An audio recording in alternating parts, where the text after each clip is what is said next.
Բարև սիրելի բարեկամներ, դուք դիտում եք Ամեկլուսի Post-Scriptum հաղորդաշարը եւ այսօր իմ զրուցակիցն է Ազատ դեմոկրատներ կուսակցության փոխնախագահ Անուշ Սեթրակյանը, շնորհակալություն Անուշ, որ այսօր եկել եք։ Դուք կասկածում եք, որ հայաստանյան քաղաքական ուժերի մեծամասնությունը, ինչպես նաեւ ժողովրդի մեծամասնությունը երկու ձեռքով կողմ է, որ Հայաստանը մակում ողջունել է Ղրիմի միացումը Ռուսաստանին։ Գիտեք, ես չեմ կարող ասել, որ կողմ չէ, ես նույնիսկ կարող եմ ձեզ հետ համաձայնվել, որ կողմ է եւ չկասկածել։ Բայց ես վստահ եմ, որ այն բոլոր մարդիկ, ովքեր այն մեծամասնությունը, որ երկու ձեռքով կողմ է այդ ՄԱԿ-ի բանաձևի այսպես դիրքորոշմանը, այո, վստահաբար տեղյակ չեն, թե ինչ է այդ բանաձևը իրականում, ինչ քաղաքական վտանգներ է իր մեջ պարունակում, ինչ քաղաքական վեկտորներ է իր մեջ պարունակում եւ ի վերջո ուր կհասցնի պետականությունը։ Դեռ ավելին, ավելի կոշտ ասեմ, Հայաստանի քաղաքական ուժերի եւ էքսպերտների մեծ մասը նույնիսկ տեղյակ չեն, թե ինչ է պետականության գերակայություն։ Այսինքն իրենց համար պետականությունը, որ պիտի լինի օրենքով ցանկացած պետական քաղաքական հասարակական գործի հիմնարար արժեքը, նրանց համար գոյություն չունի։ Եվ դրա համար այդ կներեք ենթատեքստում կարող են ինչին ասես կողմ լինել, այսինքն եթե վաղը մյուս օրը խնդիր գնա, որ Հայաստանը պետք է լինի Ռուսաստանի գուբերնիա, նրանք դրան էլ կողմ կգնան, որովհետև նրանց թվում է, որ դա տալիս է տնտեսական եւ անվտանգության գարանտիաներ։ Ոչ, դա տալիս է պետականության վերացում, որից հետո հայկական էթնոսի կարգավիճակը կտրուկ իջնում է, մինչև ինչ որ մեկի կամայականությունից կախված բան փոքրիկ ենթախմբի կարգավիճակ, որին կարող են հեշտությամբ դեպորտ անել, ես ես օրինակ բերեմ, բոլորը ինչ որ չգիտես ինչ երբ որ խոսում է ռուսական քաղաքականության մասին, ուկրաինական ֆաշիզմի մասին, հայկական ցեղասպանության մասին, մոռանում են, որ 2 օր տևեց թաթարների դեպորտը Ղրիմից։ Այսինքն մարդկանց, ովքեր իզորու չէին քայլել, տեղում գնդակահարում էին։ Ըստ իս դա բացարձակ չի տարբերվում Եղեռնի պատկերից, որտեղ նույն տարհանման սոուսի տակ մեզ էին տարհանում։ Երբ որ թուրքական էթնոսի նկատմամբ են դա անում, դա կարելի է։ Երբ որ թուրքական էթնոսն է անում, դա չի կարելի։ Գիտեք, ես այսպես եմ կարծում, որ քաղաքականության մեջ նման դիրքորոշումներ, այսինքն ես ինքս ինչ որ առումով ազգայնական պետության կողմնակից եմ եւ որտեվ հասկանում եմ, որ դա ժողովրդի զարգացման լավագույն ճանապարհն է։ Չկա պետականությունից դուրս զարգացման ճանապարհ այս դարում։ Միգուցե 2 դար հետո կլինի լրիվ ուրիշ ֆորմատ։ Բայց երբ որ մենք մոտենում ենք, այսպես ասած, գլոբալ աշխարհաքաղաքական դեպքերին մեր նվաճումների շատ ցածր կտորից, մենք ունենում ենք այն պատկերը, որ եղածնել կորցնելու վտանգի առաջ են կանգնում։ Դուք ասում եք տեղյակ չեն, իսկ նրանց պետք է տեղյակնել։ Ռուսը այսպես ասում բրծավ գնաց, էլի չտեղյակ լինեն։ Այստեղ գիտեք ոնց է, այստեղ ես կարծում եմ, որ կատարվել է հանցավոր պետական քայլ, որը կատարվել է Հայաստանի անկախացման առաջին իսկ պահից, այսինքն հավասարապես մեղադրում եմ բոլոր այն մարդկանց, ովքեր պարտավոր էին իրականացնել պետական քաղաքականություն, իսկ պետական քաղաքականության իրականացումը նախ եւ առաջ պետականության շնորհի մասին տեղեկացնում է, այդ պետականության պահպանումն է, այդ լեզվի գերակայությունն է, ինչպես օրինակ կատարվում է մեր հարևան Վրաստանում։ Ոչ մեկը չասեց, որ Օսիան եւ չգիտեմ ինչը վերցրեցին, որովհետեւ մենք պետք է երկրորդ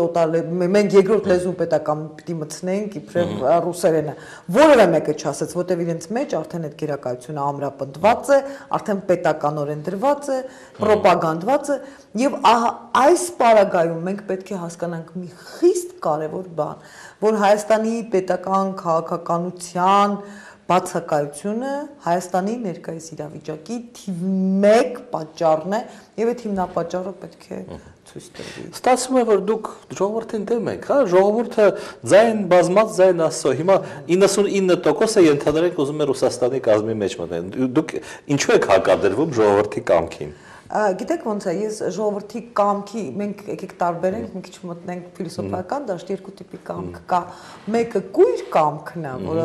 տարերային եւ բնազդային կամքն է եւ որը գիտակցված կամքն է։ Ես ուզում եմ, որ ձայն բազմացը ունենա նախ տեղեկացվածություն եւ գիտակցություն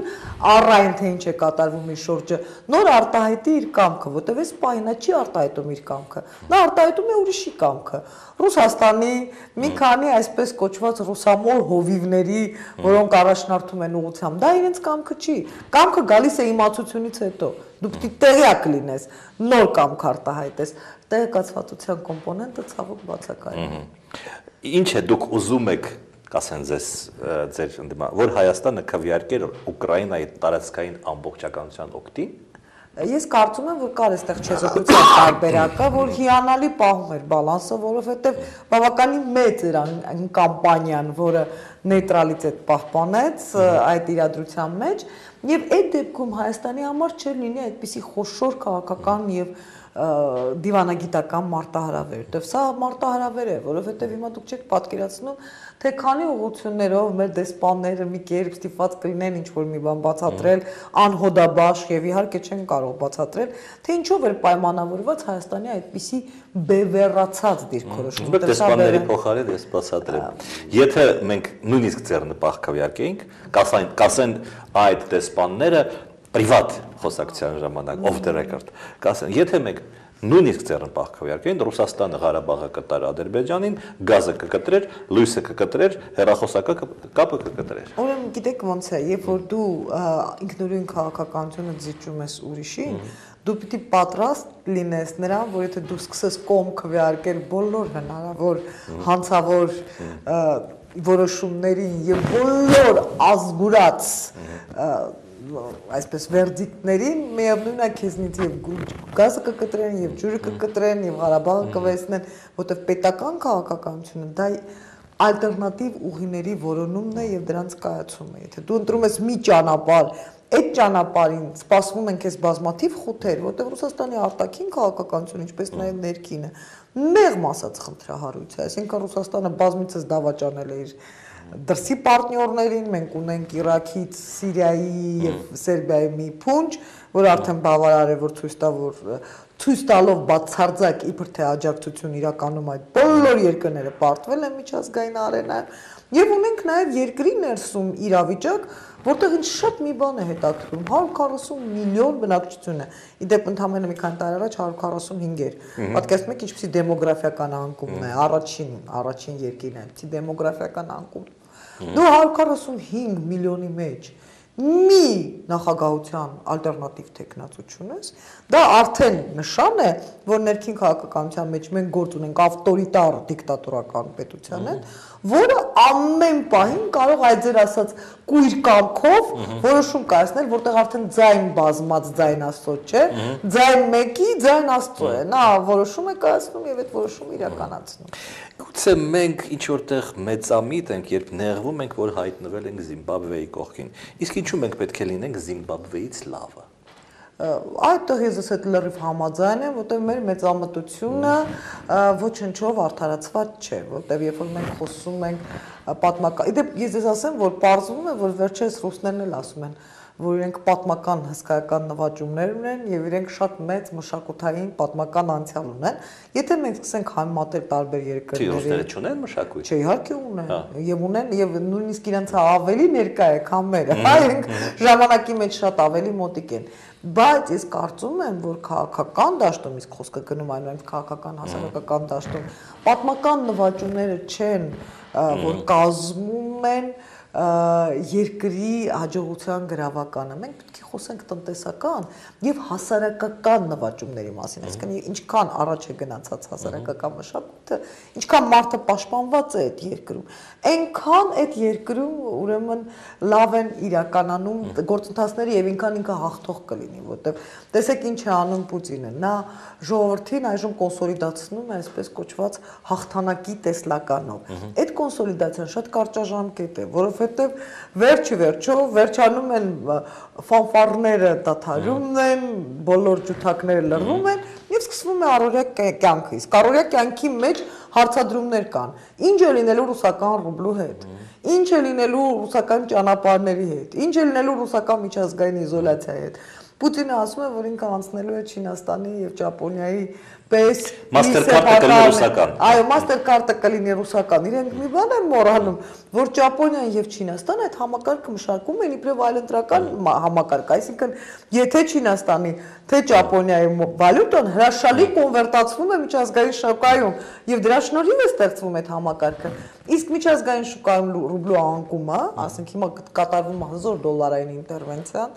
կասկածում եմ, որ օլիգարխների ներքի միջոցներով, որովհետև դա Ռուսաստանի օլիգարխների փողաթափման ձևերից մեկն է, որտեղ Աբրամովիչին ստիպել են, որ ինքը հայտարարի, որ ինքը մեծ գումարներ է ինվեստ անելու Ղրիմի ինֆրաստրուկտուրաների մեջ, դա արդեն հասկանում եք, որ ուղղակի չոր ձևով կանչել են եւ ասել են պետք է փողերդ ներդնես այնտեղ եւ խեղճ օլիգարխը, որ էլի ասեմ դες բոլոր օլիգարխները խեղճ են, որտեղ իրենք նշանակովի են, այո, նա ենթարկվում է այդ հրամաններին։ Այս պարագայում շատ դժվար է խոսել մեծամտության մասին։ Մեծամտությունը ապահով եւ ծաղկող պետությունն է։ Չունես նման պետություն, ուրեմն մեծամտությունը կարող ես մի քիչ հեռու տեղ պահել։ Դուք կարող եք 15 տարի առաջ ենթադրել, օրինակ ես չէի կարող, որ Ռուսաստանը կգնա այս ճանապարհով, այսինքն շովինիզմը զարգացնելու, թշնամիներ փնտրելու, էքսպանսիայի եւ այլն։ Կարծես թե Ելցինի ժամանակ այդպես չէր։ Որովհետեւ Ելցինի ժամանակ կար հույս, որտեղ Ռուսաստանին թվում էր, որովհետեւ դեմոկրատական մոդելը շատ արդյունավետ աշխատում է արևմուտքի շատ ավելի փոքր եւ քիչ ռեսուրսներ ունեցող երկրներում, ապա Ռուսաստանում այն կբերի արդյունավետ կառավարման մի այնպիսի տարբերակ, որ հնարավոր կլինի բարձրացնել Ռուսաստանը եւ տեսեք, եթե ասենք Ֆրանսիան փոքր տերիտորիա է եւ կարողացավ հասնել նման մակարդակի, ապա Ռուսաստանը կծաղկի դեմոկրատական ազատությունների բոլոր հնարավորություններով։ Արդյունքում ինչ ցույց տրվեց, որ ռուսական թե մենտալիտետը, թե Ռուսաստանի ինֆրաստրուկտուրաների բացարձակ բացակայությունը, թե այն ինչի մասին ասում են ռուսական դասականները, որը վառույթ գսպատա, այսինքն այդ գողանալու հավերժական սինդրոմը, որի դեպ Հայաստանը ուղղակի վերցրել եւ կրկնօրինակել, այո, copy paste-ով, ինչպես ասում են, այդ կոռուպցիոն համակարգերը ընդմիշտ բացառեցին Ռուսաստանի տնտեսական, այո, դա բայց այդպես է, տնտեսական վերածննդի տեսլականը։ Եվ քանի որ գնում էր անընդհատ դեմոգրաֆիայի անկում, անընդհատ, այսպես ասած, տնտեսական մոտիվացիաների եւ տնտեսական հնարավորությունների անկում, նաեւ բնակչության արտագաղթ, ոչ ոք չի խոսում այն մասին, թե ինչքան մարդ է Ռուսաստանից արտագաղթում արևմուտք։ Պուտինը, որը դուք գիտեք ինչ ստրուկտուրաների ծնունդ է եւ դուք գիտեք ինչ են սովորեցրել այդ ստրուկտուրաներում, որ կարևորը գաղափարն է։ Նա որոշել է գտնել այսպես փոխարինող գաղափար, ինչպես ասում են substitutional, որը կգա եւ կծածկի բոլոր այդ տնտեսական բացերը։ Բայց երբ որ Պուտինը սովորում էր համապատասխան մարմիններում, այն ժամանակ չկար ինտերնետ։ Այսինքն ինչքան էլ այդ միավորող գաղափարը աշխատի, ինչքան էլ պրոպագանդան աշխատի, կար երկաթե վարակույր եւ այլն։ Կար երկաթե վարակույր, իսկ հիմա այդ երկաթե վարակույրը, ինչքան էլ ինքը, հիմա Պուտինը երազում է Ռուսաստանի մեկուսացման մասին։ Հիմա Պուտինը փորձում է ինֆորմացիա Ռուսաստանի մեկուսացում ստեղծել հենց այսօր։ Իսկ քանչելի օրինակ, ես գալուց առաջ այստեղ նայում եմ ռուսական լուրերը, երբ որ Օբաման ելույթ է ունենում եւ ասում է հուսով եմ, որ Ռուսաստանը կհասկանա թե ինչ ենք անում եւ մենք ստիպված չենք լինի դիմել տնտեսական սանկցիաներին։ Ուղղակի անգլերենը գնում է։ Եվ գնում է մի ամբողջ ռուսական սյուժե այդ հայտարարության վրա, որ Օբաման հասկացավ, որ նպատակահարմար չէ Ռուսաստանի առել կիրառել սանկցիաներ, այսինքն դա այն ապատեղեկատվական վարակույրն է, որը Պուտինը փորձում է իջեցնել Ռուսաստանի վրա, բայց գիտեք ինչ, տնտեսական ինտեգրացիոն կապերը բոլոր պարագաներում գործում են։ Ռուսական տղաներն ու աղջիկները ստիպված են սովորել անգլերեն, ֆրանսերեն, գերմաներեն, չինարեն, ճապոներեն։ Նրանք արդեն գիտեն, որ ասենք ռուսական էկոնոմիկան ընդհանրապես արտադրում է սև սպիտակ պլանշետ, մենք էլ իրենց օրինակով էլի վազում ենք պլանշետ արտադրելու այդ ձևով։ Այսինքն, չգիտեմ, դեպ հայտնի չի ուր կորավ այդ պլանշետը, ինչու այդպես արտադրվեց եւ չկա այդպես խիստ գաղտնի միստիկ ապրանք է։ Եվ ահա դրանից հետո Ռուսաստանի քաղաքացին սկսելու է հարցեր տալ։ Ինչ եղավ իմ թոշակի հետ, ինչ եղավ իմ ամենօրյա ծախսերի գումարի հետ, իդեպ Ղրիմի քաղաքացիները արդեն տալիս են։ Որտեղ Ռուսաստանը նախքան ռեֆերենդումը հայտարարել էր, որ թոշակները կբարձրացնի։ 3 անգամ։ Այո, իսկ հիմա հայտարարում է, որ это будет потом, это будет завтра, այսինքն դա կլինի մի օր։ Եվ արդեն ստեղծվելու է հիասթափություն, գիտեք ինչ, ինձ համար ակնհայտ է Ռուսաստանի տնտեսական սնանկությունը մի պարզ պատճառով, որ երբ որ ավելի էժան է պատերազմել, քան գնել, պատերազմելը միշտ մի քիչ ավելի էժան է, քան երկիրը տնտեսապես եւ գաղափարապես գնելը։ Ուրեմն նշանակում է, եթե ընտրել է այդ ճանապարհը Ռուսաստանը, նշանակում է իրոք նրա իրավիճակը շատ բարդ է, որտեղ տեսեք հիմա Ամերիկան նախընտրում է չպատերազմել։ Նա նախընտրում է վարել տնտեսական պատերազմ, նախընտրում է գնել այն ամենը, ինչ որ իրեն պետք է, քննարկումը պետք է թե չէ։ Դա ասում եմ տնտեսական բարեհաջող համակարգի եւ տնտեսական կործանված համակարգի։ Դուք ասացիք երբեք Ռուսաստանի վերաբերյալ կամ որևէ երկրի վերաբերյալ կարելի ասել երբեք։ Ուսում Ռուսաստանը երբեք չի դառնա նորմալ երկիր։ Ես կարծում եմ, որ կան որոշակի համակարգեր, որոնք շղթայված են, որոնք կապված են եւ Պուտինը դա հրաշալի գիտի ազգային գաղափարախոսության մի այլ վերսիայով։ Դա Հայաստանին չի վերաբերվում, մի շարք պատճառներով։ Հայաստանը այնուամենայնիվ փոքր եւ ճկուն երկիր է եւ Հայաստանի Սփյուռքի հրաշալի ադապտացիան արևմուտքի կանոններին փաստում է, որ հենց որ իջնի ճիշտ խաղի կանոն, մի ամիս կտևի հայկական ժողովրդի էթնոսի ադապտացիան այդ նոր նորմալ խաղի կանոնների, որտեղ ինքը հրաշալի կխաղա։ Երկրորդ Եվ կան ժողովուրդներ, որ այդպիսին չեն, եւ կան ժողովուրդներ, որոնք այդ ադապտացիոն իրենց շեմը իսկապես ցածր է եւ ռուսական ժողովրդին անverջ պահել են, եթե մեզ հայրից պահել են այն ռոպագանդայի մեջ, որ մենք համաշխարհային ազգ ենք, նոր ենք փորձում գլուխներս բարձրացնել, որ հասկանանք մեր պատմական եւ ներկայիս սխալները, իբրև նաեւ ժողովուրդ, նոր եւ դա է նույնիսկ փորձում ճնշվել։ Դուք պատկերացնում եք այդ հսկայական անծայրածիր, այնուամենայնիվ քանի պատերազմ հաղթած մարդկային ռեսուրսի հաշվին, դրա համար է այդպես հիմա տգեղ դեմոգրաֆիկ վիճակ, մարդկային ռեսուրսին է, ուղղակի մարդկանց զոհ տալով հաղթած այդ համակարգը ինքը շատ դժվար է ադապտացվելու այն գաղափարին, որ ինքը տարական լուզեր է, եւ այս բոլոր անեքսիաները, այս խայտարակ Մաքսային միությունը։ Եվ մաքսային միությունը, որտեղ արդեն մաքսային միության ներկայացուցիչը երևի կարդացել է, հայտարարել է, որ չի կարողանում որևէ կերպ ապրանքների գնով պայմանավորվածության գալ Բելոռուսիայի եւ Ղազախստանի հետ, որտեղ բայց կամ պատրաստ է իր չսիրած ՄԱԿ-ի բանաձևերի դեմ քվեարկել բոլոր տեղերում, դա իրեն բոլորովին չի հետաքրքրում, բայց ասեմ ձեզ, իդեպ Բելոռուսիայի տնտեսական եւ քաղաքական վիճակը իրեն հետաքրքրում է, եւ եթե ինքը մի բան տեսնում է, որ անմիջական ֆինանսական վնաս է Բելոռուսիան, ինքը այդ բանը կանխարգելում է։ Դրա համար մեր միությունն էլ իհարկե ինքը շատ ամբիցիոզ պրոյեկտ է, այսինքն ինքը փորձ է Ռուսաստանը դարձնել բևեռ, բայց գիտեք չի լինում կեղծ բևեռ, այսինքն չի լինում բևեռ, որը նստած է միայն կոճակի վրա ատոմային, որտեվ Իրանը փորձեց լինել այդ բևեռը, որը փակեց այդ երկաթե վարակույրը։ Իհարկե շատ շուտ։ Այսպիսի մի հարց պատմական դասերի մասին, չնայած դա կապ չունի, կարծես թե Ռուսաստանի հետ, բայց Հայաստանի հետ կապ ունի։ Ջոկատներ ուղարկենք, որպիսի մեր հայերը գնան կռվեն Սիրիայում, Քեսապի համար։ Ինչպես եք դրան վերաբերվում։ Գիտեք ոնց է, երբ որ դուք հայերը գնում են կռվեն Սիրիայում Քեսապի համար, այստեղ մենք ես ուզում եմ ուղղակի քաղաքականորեն քաղաքական նպատակարարության առումով մի քանի հարցեր տալ։ Դա առաջացնելու է դիվանագիտական սկանդալ,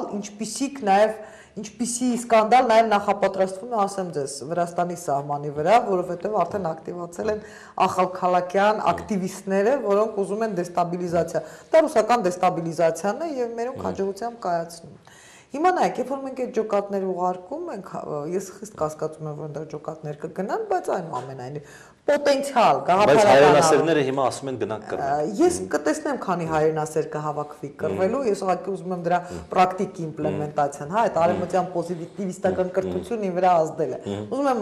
աչքս տեսնի։ Եվ հետո ես ուզում եմ տեսնել, հասկանալ, թե քանի դիվանագիտական կնճռոտ խնդիր պիտի լուծենք։ Եվ արդյոք Սիրիայում մեր հայրենակիցների մենք այդ դեմարշով շատ ավելի վնաս չենք տա, քան օգուտ, որովհետև Գիտեք, այս պարագայում արդեն կարող է լինի սահմանազատում, որ հիմա չկա այսպես քրիստոնեական եւ մուսուլմանական ճակատների, այլ երկրի խառնվելու նախադեպի, չէ, որտեղ այդ պարագայում կարող է նաեւ այդպիսի հանկարծ այդ շանս օգտագործեն եւ ավելի massայական ատակա լինի մեր հայրենակիցների վրա։ Ուրեմն այդ բոլոր մարդիկ, ովքեր փորձում են պուտինյան սցենարով բորբոքել հայրենասիրական կղզյակներ, նախ եւ առաջ պետք է տան 21-րդ դարի հայրենասիրության սահմանումը։ Ես չեմ ուզում շատ ամբիցիոս չէ, բայց ես պատրաստ եմ այդ հայրենասիրության սահմանումը տալ։ Հայրենասեր է նա, ով որ առաջի հերթին գիտակցում է, որ իր պետության սահմաններից դուրս չի կարող լինել հայրենասիրություն։ Ներկապային հայրենասիրությունն ու պետականությունը դա